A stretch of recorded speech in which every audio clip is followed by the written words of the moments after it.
What's going on, guys? CrustyKs here from the Gold Boys Network, coming to you to preview this college basketball slate for Sunday. As of right now, 3-0 on the Saturday plays. The other two plays are going on right now, so we'll see how those finish up. But at the very least, we're profitable on day one of our video plays. So excited about that. Excited to talk about this slate today. Let's jump into it. So the first game we're going to talk about here, Indiana travel to Penn State.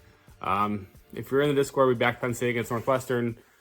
They won, didn't cover. It was unfortunate. I'm going to go back to them here, though. Penn State minus 5.5. So we get Indiana off a pretty big win for them. Definitely a convincing win, maybe a win that some people didn't expect. We were on them in that spot. I love the spot for them. And kind of a similar situation here. I just think this is a tough spot on the road. Malik Renew, not officially out yet, but I would assume he's probably going to be out.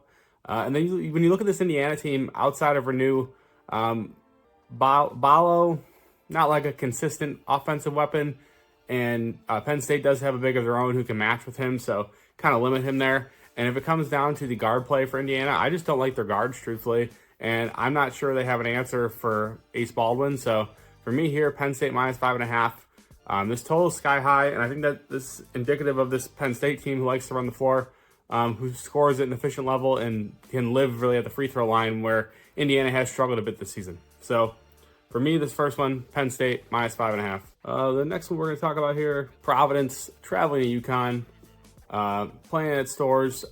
For me here, it's got to be Yukon home. This is a huge number, minus 14.5. I think it's justified too. What I would do, though, personally, if you're going to play this game, I would wait on the Bryce Hopkins news. The guy's been a game time decision basically every game. And if you've watched Providence, if Bryce Hopkins plays, they're a much better team. Everything just flows better. The offense flows better. They run the offense through him. Defensively, they're able to switch 1 through 5 when he's on the floor. And it just makes them a better team. So what I'll say is Yukon minus 14.5 if Hopkins is out. If Hopkins is in, I truly do think it becomes a Providence plus 14.5. Or if you just don't want to trust that, then you just pass on the game altogether. But like I said, I've watched a lot of Providence games. I've watched them with Bryce Hopkins and without. And when he's on the floor, this team doesn't have a single guy who can get a bucket. When he's out there, everything runs through him. The offense just flows, and he makes everybody around him better. He's a huge piece for this team and a crucial part for this team. So like I said, pending Bryce Hopkins news, we're going to go one way or the other. But for this video, I'm assuming he's out because I think the knee is still bothering him. So Yukon minus 14.5 here. This next one here, Kansas traveling to UCF. This is an interesting spot because you have Kansas coming off an outright loss to West Virginia, which I don't think a lot of people expected. I mean, I certainly didn't. And then you have UCF coming off an outright win over Texas Tech on the road. I believe they're like a 13-point dog. So in my head and the way my mind works when I bet on college basketball, obviously you get Kansas in a bounce back spot, you get UCF in a spot where you want to fade them coming off a huge outright win. So that's what we're going to do. This is an uncomfortable, probably the most uncomfortable play of the day. Probably the most uncomfortable play that I've had probably in, I'd say, the last week or so. Laying 5.5 points with this Kansas team is not anything that anybody wants to do with how they've looked. If you've watched them, the offense, very stagnant. There's really no flow. And against UCF, who, I mean, as we saw against Texas Tech, I mean, they shot like 50% from three. So obviously that's not going to happen again. Well, I mean, I don't think it's going to happen again. But we have to imagine there is some sort of regression there. This is a team that on the season, I think, is like 100th in offensive efficiency. So not anywhere near where they shot in this last game. In Kansas, if you watch them versus West Virginia, they looked pathetic. Hunter Dickinson was pretty much a ghost. Really didn't run the ball through him a lot. It was a lot of Zeke Mayo hero ball.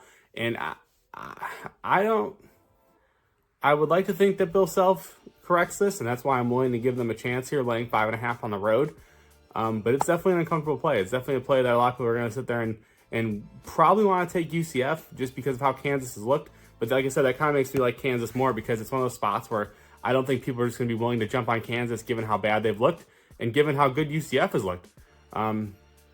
It's an uncomfortable play. I think it's the right play.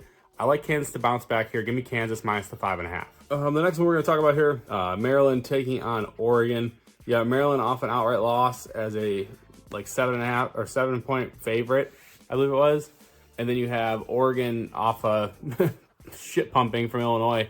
They lost by 30 about, I think it was. I mean, I could check for you guys to be sure. Yeah, 109-77. So, and that was on their home floor. So they stay at home here, chance to bounce back. You get a Terps team, like I said, coming off an outright loss as a dog, or as a favorite, sorry. I'm going to roll with Oregon here. It just kind of worked out that when I was rolling through these plays, I ended up on all the favorites. I mean, I don't really like when it works out that way, but it's just how it happened to work. So for me here, looking at this game, obviously Maryland, we know they have the bigs, Julian Reese, Derek Queen. Derek Queen was non-existent in the Washington game. Picked up a couple early fouls and then just really, I don't know if he was afraid to pick up more fouls or just what it was, but the guy did not do a damn thing for his entire time on the floor.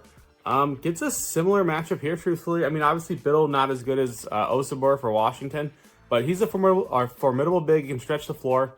And with Angel at the 4, I mean, he's going to match up with Reese. So, like, Oregon matches up really well, in my opinion, with the bigs on Maryland, which is, like, the main part of their offense. And I just like the Oregon guards a lot better than I like the guards for Maryland. TJ Bamba, Jackson Shellstad, excuse me. These are guys who can, go and get you buckets. And like I said, on their home floor, you're coming off an embarrassing loss, truthfully. This is just a good spot to bounce back. You get Maryland, I believe they stayed on the West Coast for this because it really wouldn't make sense to travel all the way back to the East Coast just to come back out like a day later. But it's just one of those things for me where it's like, you get right at home, you don't get right on the road. So Maryland's always been a team that's really been like pretty much dominant at home and considerably worse on the road, just kind of how it's always worked for them. And this year, I think it's going to be no different. They have a pretty young team, and I think those young guys are going to take some time to adjust to just life in the Big Ten. It's a physical style play, and I think that's kind of where you saw Derek Queen struggle in that first game on the road against Washington, was because they were just a little too physical for him, and I think it made him uncomfortable. So you get an Oregon team who I would assume saw that as well. And like I said, they're a team with some bigs who can bang, and it's going to be a similar matchup, similar play style. And I think that favors the Ducks here. So I will go with Oregon, -3.5 at home.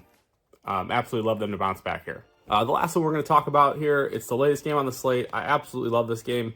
Probably my favorite game on the slate, truthfully. It's North Texas traveling to Memphis. Memphis is laying 9.5 points at home. I'm going to be on Memphis -9.5. This team, I have voiced my opinions on Penny Hardaway for years. Still not a big Penny guy, but I do like the emphasis on defense this season. A lot more ball pressure, a lot more physical, and they're forcing teams to make decisions, whereas in years past, they kind of just relied on their offense and, hope their team wouldn't score, basically, or hope other team would miss shots. Much bigger emphasis on defense here. And this matchup for North Texas, it's really just a brutal one. North Texas fouls a ton. I believe they're like 357th in fouls. I mean, that's almost dead last. And then you get a Memphis team who loves to attack the rim, loves to draw contact, loves to shoot free throws. PJ Haggerty probably going to have 30 points in this game. So if you get points, if you get player props, if they're available to you, I think PJ Haggerty points in this game, a nuclear whale. I don't like to use that term, but I don't see any way he's not dropping at least 25. Like I said, he's going to shoot probably 10 plus free throws, and he's going to get to the cup at will against this North Texas team who really lacks rim protection. So PJ Haggerty to the moon. I think Memphis rolls in this spot. It's just a brutal matchup for North Texas. They're a team that likes to play slow, relies on their defense, and if the shots aren't falling, they shoot a lot of threes. It's going to get ugly really, really fast, especially against a team, like I said, Memphis loves to draw contact. You got a UNT team who plays physical, a lot of fouls. You could see Memphis in the bonus, with 12 minutes left in the half, and they're shooting free throws, and they're a great free throw shooting team. So this is a brutal spot for North Texas. Memphis -9.5. They absolutely roll. My favorite spot on the whole slate. That does conclude this Sunday slate, though. Hope you guys are enjoying these videos. Like I said, we're back. I know that I was criticized for disappearing for a while, but nobody wants to hear me talk about Iona taking on the School of the Deaf. Nobody wants to talk about that. So now with conference play here, we'll be back to, every day, assuming no issues. I'm dealing with some kind of illness right now, but hey, we're here. We're getting it done. As always, you can get all my official plays at goldboys.com. If you have a gambling problem, don't want to hurt a gambler. Thank you guys.